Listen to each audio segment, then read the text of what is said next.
Praise the lord everyone. ఈరోజు దేవుడు మనందరితో మాట్లాడేటువంటి మాట ఏంటనంటే, మన తండ్రి అయిన దేవుని నుండి, ప్రభు అయిన యేసుక్రీస్తు నుండి కృపయు సమాధానమును మీకు కలుగునుగాక. ఆమేన్. దేవుడి యొక్క వాక్యం ద్వారా ఈరోజు మనతో మాట్లాడుతూ ఉన్నారండి.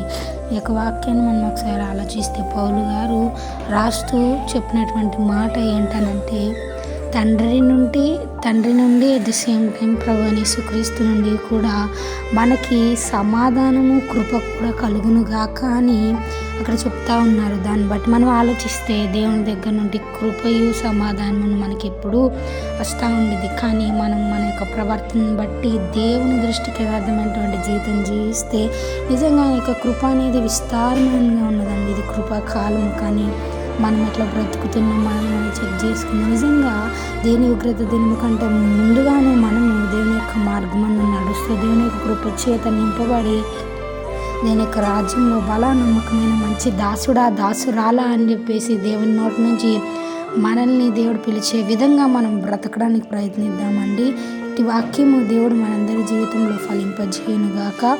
దేవుని యొక్క కృపయు సమాధానము మన యొక్క జీవితంలో ఉండునుగాక. ఆమెన్.